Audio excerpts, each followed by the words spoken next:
With respect to everyone's time, with respect to everyone's time this morning, we're going to go ahead and get started. Um, I'm very excited this morning to introduce Judd Pearson with Ash Brokerage. Judd has been, you've been with Ash Brokerage for quite a long time, if I recall correctly, Judd, Yep. and certainly I've worked with Judd personally for a number of years, as well as Ash Brokerage as a whole. They have been fantastic in virtually any aspect of insurance planning, insurance resources, fixed insurance, you name it. They've been great partners across the board for years. So I did want to throw a plug in there for these guys. And I know that Judd this morning has invited and asked one of his team members to come in and share with us for the next 45 minutes or so um, all the different ideas and resources for all things high net worth for high net worth clients, resources that they have available for us, ideas that they have for us. So, Judd, if you wouldn't mind introducing your team member there, we would appreciate that. Look forward to what Thomas has to share with us this morning. Yeah, sounds good. So, yeah, first and foremost, good morning, everybody. Thank you for the opportunity. Um, Glad to be here. And with me is our Director of Advanced Markets, Thomas Losher. So, as Mark mentioned, he'll be going over the different things that we're seeing in this space for the ultra high net worth clients. So, he'll go through the presentation and then please, we want this kind of an open discussion. So, at the end, feel free to ask any questions and we're here to help any way that we can. So, with that, Thomas, if you'd like to start. Great. Thank you, Judd. Thank you, Mark. Good to see you all. Nice to meet you. So, as Judd mentioned, I'm our director of advanced markets. We have about 12 folks on the team. And the easiest way I think to think about advanced markets is if it's some kind of insurance solution that's either a little complex or maybe on the large side, we can help that out or help you out there. So, if someone wants to build a $200 million insurance portfolio, but it's straightforward, we can help. If it's a little bit of a smaller case, but we're maybe dealing with loans or some complexity, we can help you with that as well. So, as Judd and Mark mentioned, I'm going to be focusing a little bit today on ultra high net worth strategies, so primarily estate planning. So, we'll take a look at why we see most high net worth folks buy insurance, and then we'll kind of dive into some basic structure, strategy, implementation, and then I think I have about 5 case studies that we'll walk through that we'll kind of go through clients with illiquid assets, maybe cash flow restraints, talk a little bit about qualified dollars. So, only housekeeping item is you'll notice that once I get going, I really get going. But as Judd said, I think we want this to be an open discussion. So, if you don't want to wait until the end, feel free to come off mute, interrupt me. I'm happy to answer questions as I go. Hey, So, Thomas. yeah, go ahead, Mark. Let me go ahead and interrupt right out of the gate before you do get really started. So, um, given the fact you're going to be talking about some of these strategies for high net worth clients, one of the things I would love if you could share is, where do these people go wrong? In other words, do they end up waiting too long? What should people have done ahead of time that a lot of times people don't do? In other words, procrastination. What are some of the pitfalls that you're seeing, when you're like, hey, these would be great strategies, but gosh, um, you should have inquired sooner, or whatever the case may have been along the way. That I'm sure you and your team have seen all kinds of scenarios. So if you could capture some and share some of that information with us as well, that'd be great.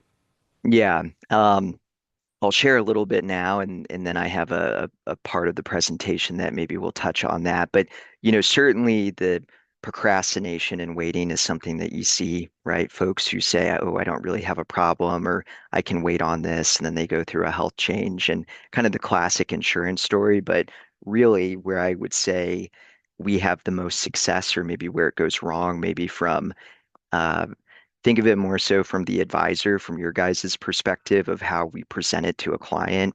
We're very intentional that when we're talking about such large cases for such high net worth individuals that we're focusing on life insurance as a tool. This is something that these high net worth folks are going to allocate family capital to, and they're going to use it as a tool to ultimately get to some kind of conclusion. We try to steer clear of, hey, this $10 million policy is going to cost, $100,000. It's no, you're going to contribute $100,000 so we can ultimately achieve whatever goal. So we're really intentional with how we talk about it, and we want to make it seem or appear as if this is something that's part of the financial plan that we're implementing. It's just one piece of the puzzle instead of that cost. But I'll talk about that a little bit more, but hopefully that gives you a little bit of an idea. So to get started, I guess let's just make sure my slides will move. Everyone sees the next slide when I actually click the arrow. No, we're still on the first. Still on the first. All right. Well, Yep. it wouldn't be a good Zoom call if I didn't have a little technical difficulty. So let me give this another whirl. Let's see.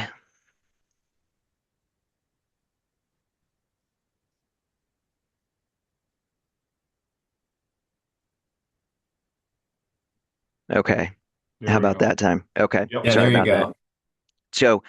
So, like I said, the first thing I want to talk about here is probably more of why we see high net worth individuals buy insurance. I think a lot of times we think that high net worth people or families are buying insurance because they're illiquid, right? They have a business, they have a real estate portfolio. They see that upon their passing, their kids will have to liquidate some kind of asset, and maybe it has to be sold at a discount. Maybe they can't get the value. So that's where life insurance comes into play. We can provide a bunch of cash. And while that is true, the interesting thing is that most folks who are building those 100 million, 200 million plus life insurance portfolios, they're actually viewing this more as just another asset. They're looking at this as a piece of their portfolio within whatever irrevocable trust structure they want to enter in, and viewing it as something that we can have a little bit of a reliable um, and dependable return. So, what I wanted to do in one of these exercises I've done is let's take a step back for a moment here and do an exercise. Let's forget the fact that it's called life insurance, because we all know if we say life insurance to some people, it's, oh boy, this guy's going to try to sell me something. But if we ignore that for a second, let's just analyze this like we would any other asset. Like we're going to go build a portfolio, we're going to go look at equities. What are those important features and where does life insurance really fit in? So, granted, I'm not a CFA, just a CFP, I guess. So you can check my math on everything we go through and open to feedback. But what I was looking at is, okay, if I'm going to go choose an asset to build a portfolio with, what are those characteristics that I care about? So normally we're going to look at expected return. So life insurance, it's pretty easy to figure out what our expected return is going to be because most illustrations are going to include an IRR page.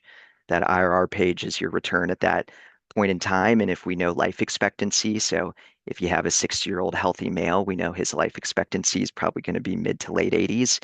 And so we can look at exactly what that return is going to be. So next thing is standard deviation. I'll put my stats professor hat on for a moment, but a reminder that standard deviation, basically one standard deviation, we're capturing 68% of results. Two standard deviations is 95, three is 99. So we can look at life expectancy and figure out what that age range is going to be to capture within one standard deviation. So we're able to plug that in as we look at this exercise. The next thing is we think about the strength of whatever we're purchasing. So if we want to go buy, Apple stock versus Nvidia, maybe we're looking at the strength of the company. Same thing with life insurance. We're going to look at what's their Comdex score, what's their AM Best rating. And then finally, of course, I assume most folks do this when we're looking at portfolios. We want to make appropriate tax adjustments. So is there some kind of drag? Is there some kind of improvement? And so we'll take a look at that. So let's take a hypothetical couple. We're going to say they're 60 years old and they're both in really good shape. They're healthy. And so what we're going to look at is this family is going to take $100,000 for the next 10 years and they're going to contribute it to something. In this case, we're of course going to pick life insurance. And if they do that, that buys them roughly 5.2 million. Now, I want to pause and make a very important point here with this analysis or exercise. We are assuming that these families are earmarking money for the next generation. So if we're looking at an asset where the client thinks they're going to tap into it in 10 years, obviously everything I talk about in the next few slides goes out the window. So for families who are coming to the table and saying, let's do some estate planning, I want to uh, pivot some money to do that planning for the next generation, that's where this comes into play. So 100,000 of contributions, that's what they're willing to do. We know their life expectancy or joint life expectancy is 32 years. So that means that statistics say that at least one of them will live until age 92. And if we look at standard deviation, that gives us an age range of 86 to 99. And that $5.2 million of coverage on a second to die policy is coming from an A plus rated carrier. So if we then pull up our illustration and just look at our expected return, we can see what that is. So at age 92, we know it's about 6%. At 86 on that lower end of the standard deviation, it's going to be about 8%, just for round numbers. And if one of them were to live all the way till 99, kind of the back end of that range, it'll be about a 5% return. So we're looking at a range of about 5 to 8%. You can quickly do a standard deviation calculation, whether that's in Excel or you want to do it longhand with the formula. That comes out to be about 1.5%. So relatively low, meaning that the return is predictable. So of course, with life insurance, if you've ever listened to someone talk about life insurance, of course, we want to talk about the tax, given that it's income tax free. And if we hold it outside of our estate, so we compare it back to other assets. So if we look at a tax managed equity account where we assume no short-term capital gain, we're going to assume an 8% growth rate. And you can see my tax rates there. Of course, we're assuming the highest rates because we're assuming high income earners. If they own it in their estate and we're assuming no estate taxes, it's a relatively low cost drag, just 70 basis points coming from the dividend yield. If we're owning it in an irrevocable trust, if you have to liquidate that position, as we all know, that means you have to realize the gain. And so if that were to happen, we'd get about a 230 basis point drag. If you have folks who say, I don't believe in the market, I'm going to keep everything in cash, they're, let's be generous and say they get a 5% return on their high yield savings account, but now they're subject to ordinary income tax rates, again, assuming top marginal rates, we're looking again at about a 230 basis point tax drag. So let's call that 2.7 is really their net return. Life insurance, though, like I mentioned, is the opposite direction. We'll make tax adjustments that make the return move in the other direction. And so here, if we're assuming a 25% tax rate, which I would argue is probably a little bit on the lower end compared to what we were doing before, we see higher returns. So our expected return now, instead of 6, is about 8. Everything goes up about 2%. So we're really looking at a range of, let's call it 7 to 10. So if we then compare this to other assets that we normally see folks going into, so for example, here we pulled this survey that Goldman and BlackRock and all the fun big names out there did in 2024 of what the average return, what standard deviation looked like. You'll see that life insurance with that tax adjusted return fits into this portfolio. Maybe it's equivalent or maybe not quite as good as some of these equities, beating out some fixed income, but the standard deviation is significantly lower. Again, kind of proving that idea that this is a more predictable return. Sharp ratio for those of you who may be on the more technical side, or you'll know what that is. But if not, it's basically saying what kind of reward am I going to get for the risk I'm taking? And so a higher number is better. So I'm going to pause here for a moment. I want to make something really clear. Is this my pitch that everyone should go buy as much life insurance as possible, regardless of their net worth or what the situation is? Because I can make a fancy slideshow or argument that the return is decent. No. This goes back to what I was saying before that um, this is only for those high net worth folks who are saying, you know what, I'm going to earmark money for the next generation.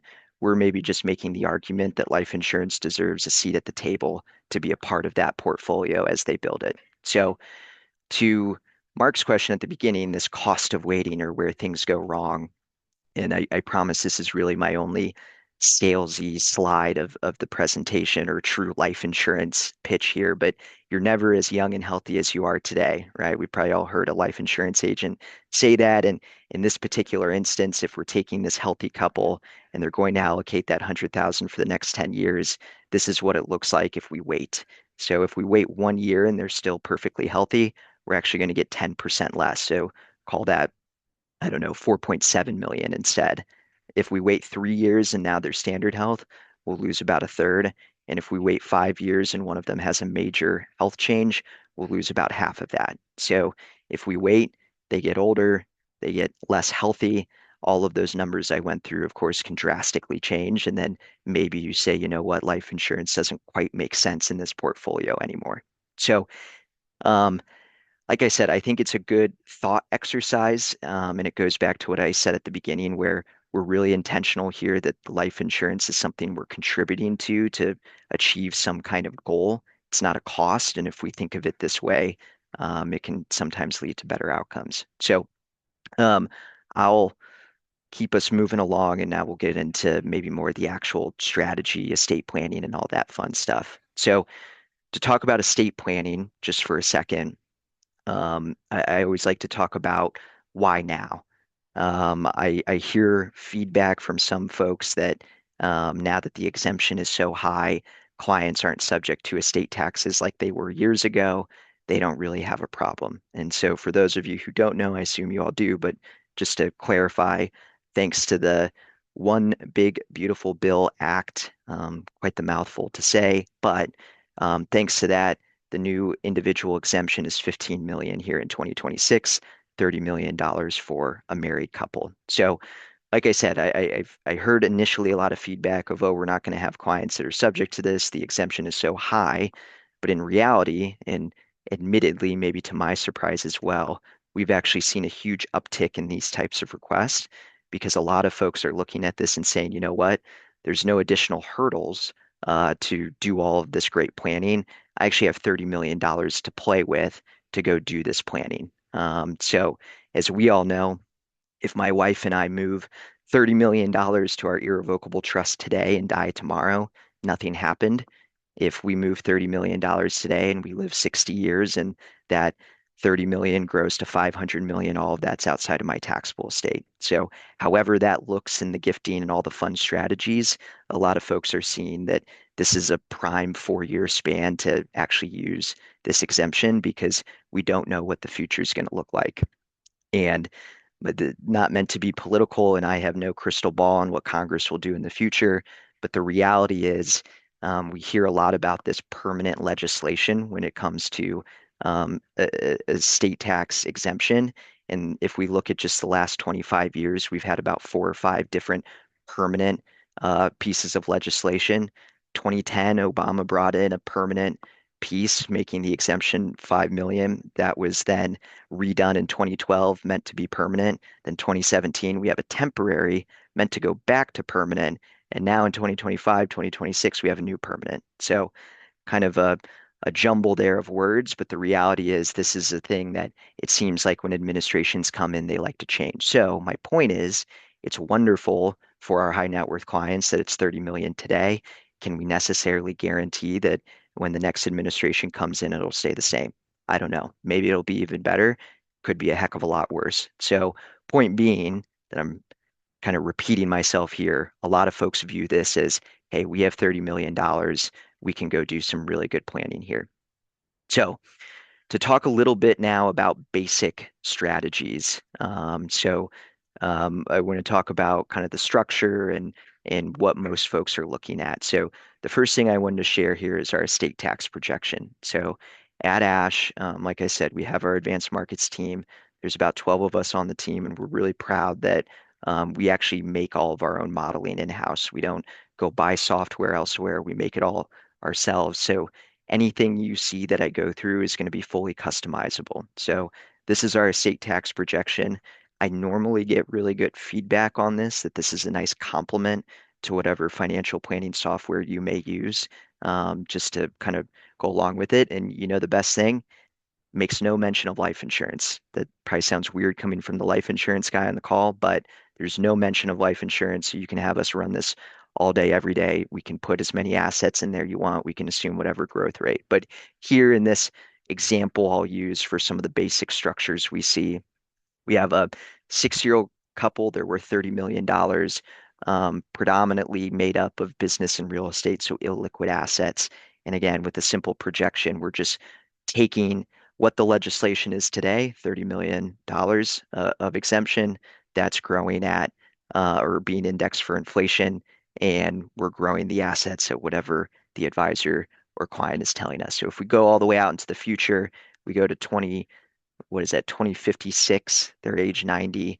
Is exemption really going to be $62 million? No, but we have to go off of what we know today. But we show that their estate grew to $120 million. That means they're going to owe about $23 million of federal estate tax. And for any of you who live in a state that have a state estate tax, we can include that as well. Obviously, here I'm not including that. We're just focused on federal. So this is where most of these cases start. Okay, we have a high net worth client. Ash comes in. We want to help you convey the problem that the client has and not necessarily come right in and say, hey, you need $20 million of life insurance because it just sounds like a good number. So we'll try to have that conversation and help you out there. If you have a client that looks like this, that's high net worth, and we know have an estate tax problem, generally there's two basic structures you'd look at. So number one would be a large lifetime exemption. I said the example earlier of my wife and I. This is where we move a large amount of money into some irrevocable trust. There's a lot of good stuff you can do with that. If you have a business, you can generally gift that and take a discount on the valuation. You can set it up to be intentionally defective, where the grantor is able to pay the tax that the trust generates, and it's not considered a gift. But the point here is that we can move that outside of the estate. But the negative part of that is it's an irrevocable decision. Even if I'm worth $100 million, if I want to give 15 million as an irrevocable decision, I can't necessarily go and take it back. That obviously can make some folks feel a little uneasy. So for this one, just to kind of wrap this up, on the large lifetime exemption gift and where life insurance can fit in, we have something that's called our gifting analysis. Again, another customizable report. It's a 5-page document that analyzes basically what does it look like in your estate if you do no planning? What if you make a large gift and we don't talk about insurance at all? And then what if we look at that large gift and we implement some insurance into the portfolio? So this is just a snapshot of the summary page. And in this instance, with the 60-year-old couple, we're going to assume they make a $15 million gift. Again, would a $30 million couple really gift half of their assets? Probably not, but it kind of makes for an easy presentation or sample. But if they do that, we can peel off $243,000 a year of growth and go fund a life insurance policy that's $25 million. And if we look at the bottom line, I know numbers are probably a little hard to see here, but ultimately, if they do nothing and we just run that estate tax projection, the kids get 93 million. If they move the $15 million over and we just let it grow and stay as whatever asset it was, the kids now walk away with 111. So a nice swing in the positive direction. But if we implement life insurance as part of that portfolio, we now get $120 million that the kids get to walk away with at age 90 if they both were to pass. So again, fully customizable. We can build this out for whatever the scenario is, but it's a nice way to show why life insurance maybe should be in that portfolio.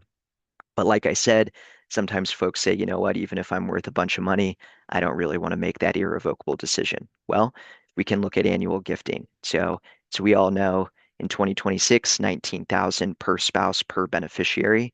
That's the amount we can gift without incurring any kind of gift tax, and we don't have to fill out any paperwork. So the key thing here is family dynamics. The story I normally share is my father is one of 7 children. And so if my grandparents had the means to do so, if you start to consider 7 kids, 7 spouses, maybe 50 grandkids, I don't even know how many cousins I have, they could probably gift $1 million a year with that type of dynamic versus me, I'm an only child. If my parents wanted to do this, they're stuck with the $38,000 and that maybe doesn't move the needle. So family dynamics are a little bit more important here, but we can use that and still save our lifetime exemption. So, in the same example, if we look at this and say the 60-year-old couple have 4 kids and both husband and wife are going to gift their kind of individual amount to each kid, that means we can have 152,000 of annual gifts. And if we do that and gift it to the trust and use that to fund life insurance premiums, we can buy about $15 million of coverage.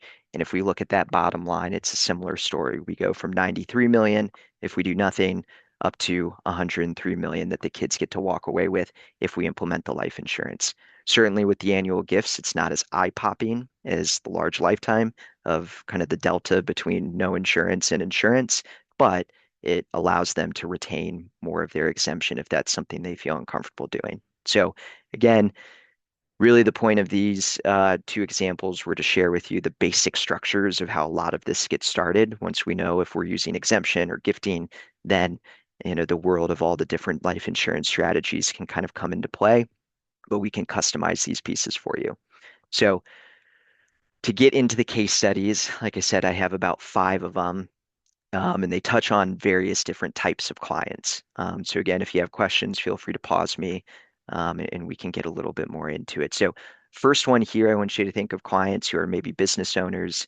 Maybe they have a large real estate portfolio, but the main thing for them is they do have an estate tax problem. We know that, but they may have cash flow restraints. They're still building that business, even if they're making 7 figures a year. There's not exactly a lot of extra cash flow because we're trying to put that back into the business. So we take a case study here that we did. Mark and Mary, age 60, both healthy. They're worth $30 million, primarily made up of their business and real estate.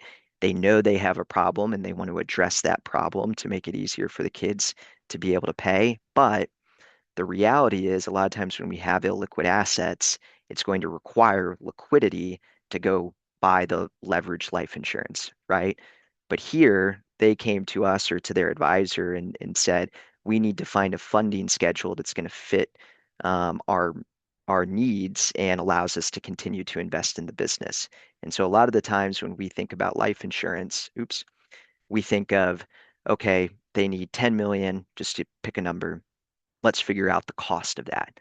And like I said, we try to avoid that kind of language with cost. It's more so, okay, what can they contribute and how are we going to build this into their plan? So again, a quick estate tax projection. We just went through this, but I put it together specifically for them. You can see that most of their assets are made up of that business and real estate. If we go out into the future and we assume current legislation, we see that, yes, they do indeed have a pretty big problem. But like I said, they have cash flow restraints. How do we actually address that? So this again, I guess before I talk about the numbers and what it is, I'll talk about this high level. This is something that my team puts together several times a day. We just call it our side-by-side comparison. We normally find that if we send you a 60-page illustration, it's kind of cumbersome to figure out what's what and how we show that to a client. So one of our basic things we can do is just put the ledgers side by side if we're looking at multiple things. So that being said, here we're looking at funding, right? We want to figure out how to make it work for Mark and Mary with their cash flow restrictions. Most of the time when a request comes in, we're going to say, okay, $10 million, it's going to cost $96,000 a year. You keep paying that premium as long as you live. Easy, right? But we can look at other ways to do it. So one option is what we call a skip design.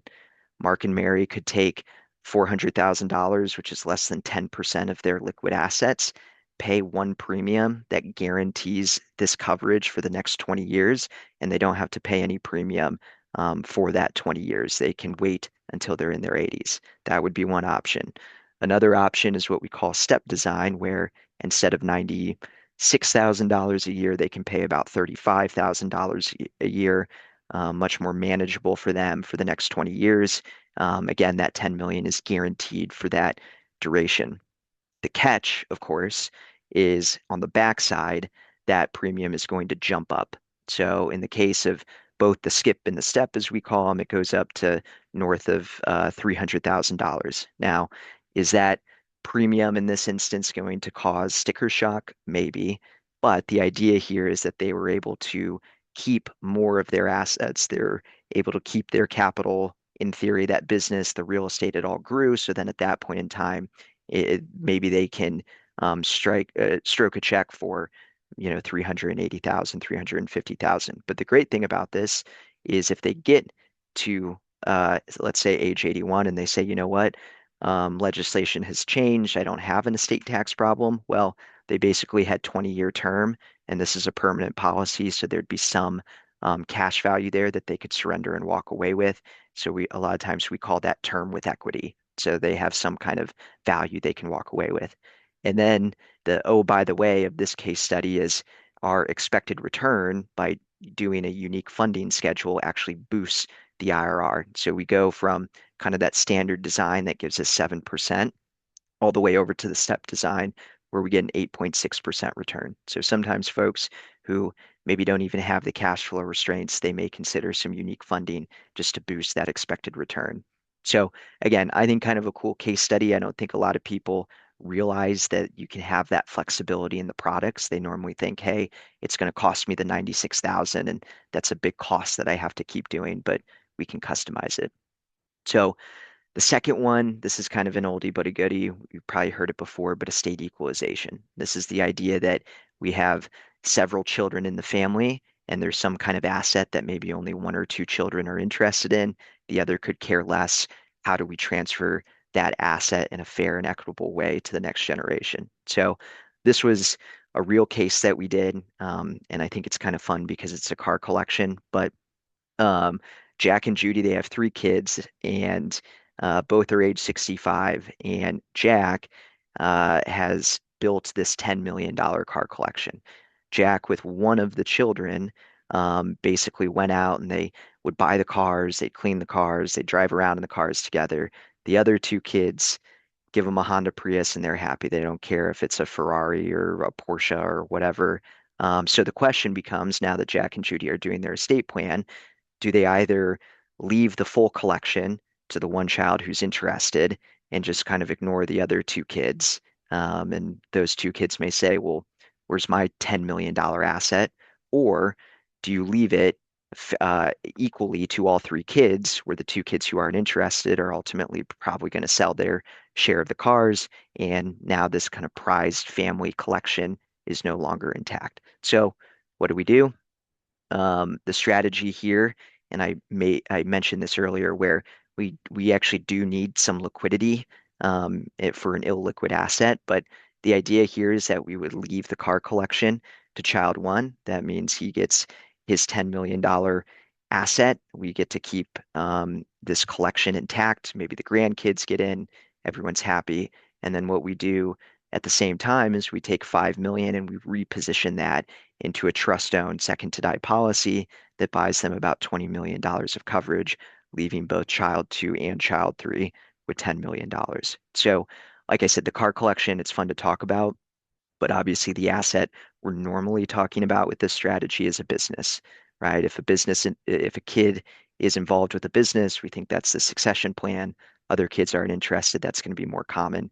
And this, of course, is scalable, right? It could be $1 million property, a $10 million car collection, $50 million business, $100 million art collection. The possibilities are endless there, but a really good and clean strategy to kind of make that wealth transfer more equitable. Okay, next case study.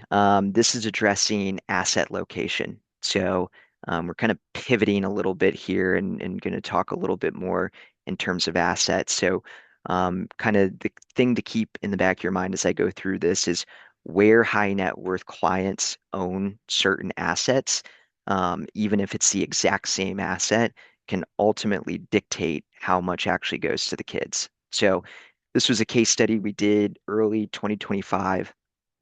We had a woman, single, out in California, $100 million plus net worth.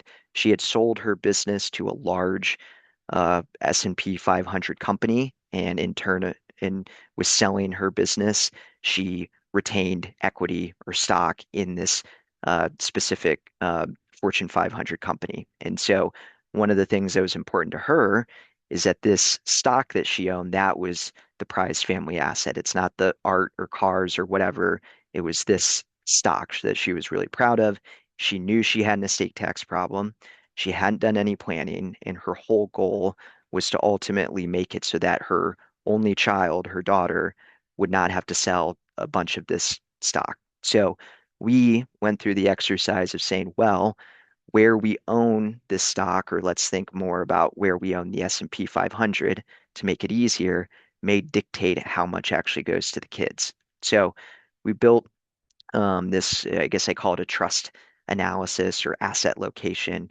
And we went through this exercise of if she were to sell $13 million worth of the stock or enough to net that, and then make an irrevocable gift to her trust, where this $13 million sits is where it's going to go. And if a reminder at the end of 2024, I think exemption was like 13.86. So we just used a round 13 number for where that came from. But we did this exercise where, okay, $13 million if she owns it inside of her estate. She lives in the great state of California where taxes tend to be a little higher. So that long-term capital gain rate is not a typo, that really is what it would be in California. But if she just owns it in her estate, she lives until life expectancy at age 92. Kids walk away with $19 million, even though the asset grew to $32 million because they're subject to estate taxes and, of course, a little bit of tax drag here based on the 2% dividend yield. So option one that we think of is, okay, let's just move the $13 million over to the irrevocable trust. We will no longer expose ourselves to estate taxes.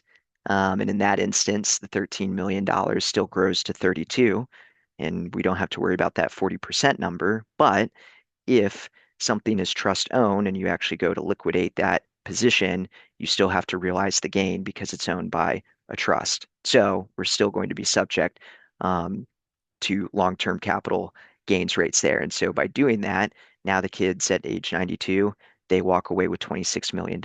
So in if we only looked at those two, that's still a huge win, right? We just basically by moving it from my right pocket to left pocket, kids get an extra $7 million and it's the exact same asset. Final idea here, though, is let's say we make that $13 million gift to the trust, but now we're going to put it in an insurance wrapper, aka a VUL. So we're going to put it in this variable product, and a variable product will have, probably 70 plus different sub accounts, which are basically mutual funds that you can look at, and they all have an S&P 500 or a lower cost S&P 500 fund.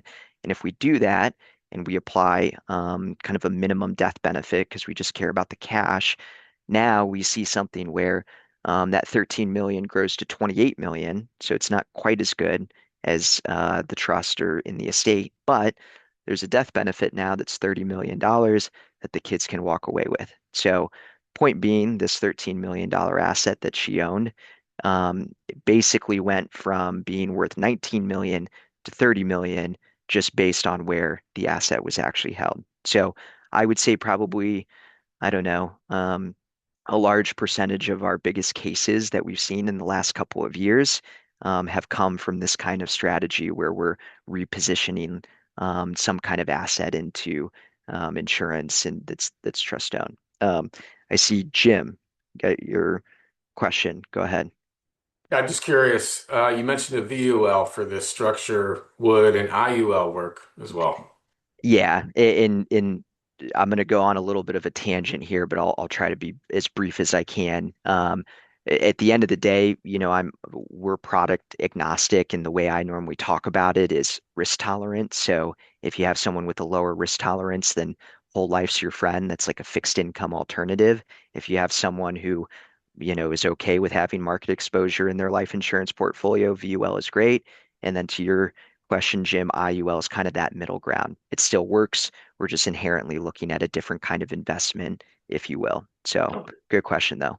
thanks. Okay. And now my last one to wrap us up.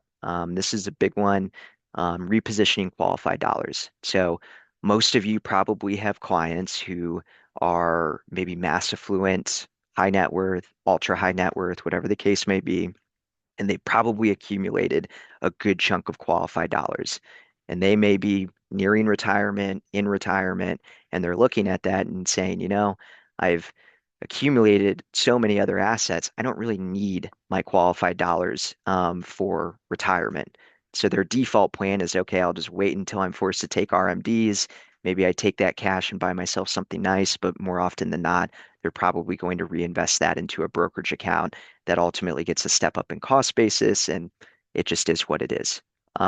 So we view this as maybe there's a better way to reposition this, but the really important thing is it has to be for folks who are not relying on the qualified dollars in retirement. If they say, "Oh, I built up my $1 million IRA, of course I need that for income," then this is not the strategy for them. These are for those higher net worth folks. So whether they realize it or not, these high net worth folks who have a lot of qualified dollars, they're charitably inclined. They just may not realize it. And yes, this is a little salesy or cheesy, but I think it kind of gets the point across that ultimately that those qualified dollars are incredibly inefficient to transfer to the next generation. And so the client's ultimately left with three parties, if you will, that can get this. It's either going to be their family, a charity, or the government. In most instances, with kind of the default plan, the IRS is actually going to get a major chunk of this if we don't do proactive planning. So we just go through our case study here real quick. We're going to look at John and Jane. They have a taxable estate. They're ultra high net worth. They've accumulated $2 million in their qualified plan. And again, really key characteristic that I'm going to repeat for like the fourth time. They do not need this money to fund their lifestyle. So as mentioned, if we kind of run a scenario, and these are my assumptions, we're assuming top marginal rate, 40% estate tax rate. We're assuming the IRA runs at 6%.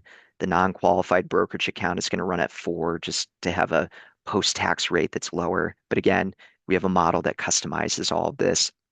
And if they do the default plan, the plan that they're all doing that they may not realize is they're holding their IRA. They get to a point where they're required to take minimum distributions, either at 73 or 75, depending on what age they are. They pay the tax on that, and then whatever's left over, we're putting it back into a brokerage account, and that goes to the heirs. We get a step up in cost basis. Great, but maybe it's still subject to estate taxes. Whatever's left upon the passing of the spouse, who both have passed, and going to the kids, then of course that'll go to the heirs. But as we all know, you have 10 years basically to liquidate that and pay the tax. For simplicity, for my model, I'm showing the tax being paid all at once in year one, just because it's cumbersome to stretch out 10 years. So keep it in mind that I am inflating the tax a little bit on this next slide. But if we do this default plan, that $2 million grows, we're taking RMDs, we're reinvesting it. If they were both to pass at 85, and yeah, 85 is a little bit before life expectancy, but it's an easy age to look at. Family gets 2.4 million, IRS gets 2.9 million, charity gets nothing. We haven't talked about that yet. So the default plan basically is saying that we're going to give about half to our family and half to the government upon our passing, not to mention all the income tax we pay when we take RMDs. So the first idea is, instead of waiting until we're required to take distributions, what if we get proactive and we take a systematic withdrawal that's going to satisfy our RMDs, and we'll take whatever the net after tax is and we'll go fund a trust-owned second to die life insurance policy.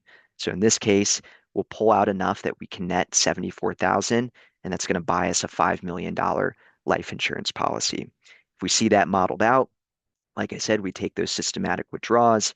We're now, instead of putting it into a non-qualified brokerage account, we're sending it to a trust to buy the life insurance. That, of course, passes income tax free. And since it's trust owned, we don't have to worry about the estate taxes anymore. Same situation, though, as before. Whatever's left over in the qualified plan, that goes to the kids. We can stretch that out over 10 years. If we do this, now the family is going to get 5.6 million. IRS is down to 1.1 million just by accelerating, if you will, to use that term, the RMDs 10 years early and funding this life insurance policy. So pretty good outcome. But what if I hear clients all the time say, you know what, I I would rather my money go anywhere but the government. I don't even care how much my kids get. I don't want it to go to the IRS. Taxes are my worst nightmare. So we could look at one additional strategy. Now we're still going to pull out enough starting today to net us 74,000, but we're actually going to name a charity as the beneficiary of the IRA after the spouse. So if we see that modeled out, we now see a scenario where, again, take those systematic withdrawals, we fund the life insurance, that $5 million is all that goes to the kids, and then whatever's left over of the qualified dollars, that goes to the charity. And now if we see our little chart here, family gets the 5 million. It's less than before, but we've cut out the IRS and the charity gets a nice little pop, whatever is meaningful to the family. So we view this as a really big opportunity talking about qualified dollars. I will throw this out there. If you go on TikTok or social media and kind of research this stuff, there's a lot of crazy ideas out there that you may have seen, and some are really aggressive and some don't really work. But we ultimately see it as there's 44 trillion tied up in qualified plans as of, I think it was Q4 of 2024. We know there's a lot of high net worth folks who aren't really relying on this bucket of money. And so why not reach out and get proactive and see if we can find a better way for them to transfer those dollars to the next generation. And final thing I'll say on this one is it doesn't always have to be all or nothing. If they have a $2 million IRA, it doesn't mean we have to start transferring the most we can. It could just be a smaller portion. Again, it's all relative and part of a portfolio. So that I think I hit 45 minutes almost on the dot. I'm maybe a touch over, but hopefully this was helpful for you guys. And I'll kind of shut up now and see if anyone has comments or questions. Yeah, does anybody have any questions for Thomas? Um, yes, hi, quick question here, Thomas. Regarding the third scenario, or the second scenario where you have the charity as a beneficiary, Mhm.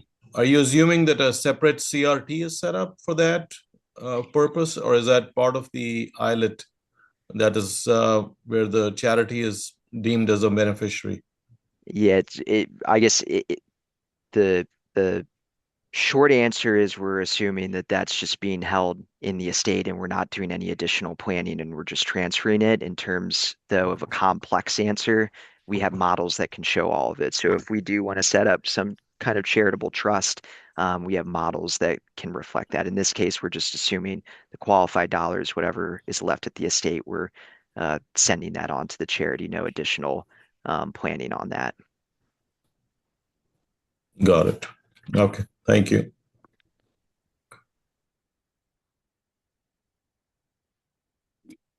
Anyone else?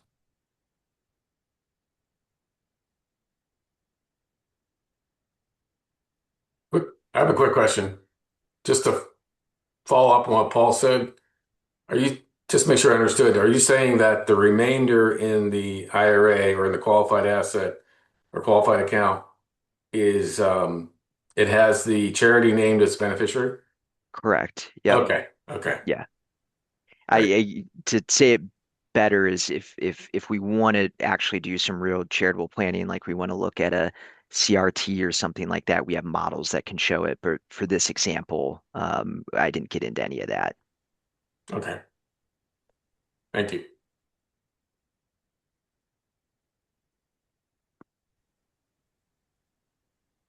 All right, anybody else? Thomas, really appreciate it. Hopefully you guys found this very informative and come away with some ideas. So, Thomas has a great team, like you said, of 12 individuals and a very deep bench in our advanced markets team, whether it's estate planning or even business planning. So if you got business owners and so forth, give us a chance. We're here to help any way that we can. Yeah, Judd, thank you so much for teeing up Thomas for us. Thomas, thank you for doing this. I think what I got out of this is, we as advisors are really busy usually doing traditional planning and traditional work for our clients, and it's good to have this reminder that there's other opportunities out there, to help clients to preserve assets, to pass down more tax-free assets, to, reduce the IRS burden. I mean, all kinds of potential benefits here. So the good news is, as advisors, we don't, we just need to bring the case and the scenarios to you guys. You guys can do the heavy lifting and share with us, what the possibilities are. So that's great. We do appreciate that. One last time, we do have another minute or two here. Any last questions for Thomas or Judd?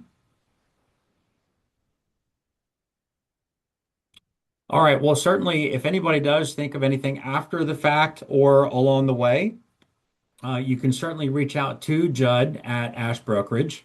And then, of course, Judd will be more than happy to introduce you to whatever resource is necessary to accomplish whatever you want to accomplish at Ash Brokerage. And then you can go from there. But again, gentlemen, thank you. We appreciate you guys and appreciate your partnership and the deep bench that you bring to us. And also to everyone that has joined our call today. Appreciate you jumping on. And we certainly hope Mark, everybody if has. you don't mind, I'll just say one last thing. Oh, yeah, is, yeah, go ahead. I know most of you on the call. I've met most of you. Some of them, a couple of you I have not. So if you don't know me, I'm the regional vice president here at Ash Brokerage on the protection side. So we have a dedicated team to help you with life, disability, and long-term care. We're here to support you in any way. Then I have a couple counterparts that work in your territory on the retirement side. So we can help with annuities, both fixed and fixed index and med sub. So Correct. depending on the product line or anything, we're here to help any way that we can. Think of us as a resource to you, an extension of your business. We're here to help.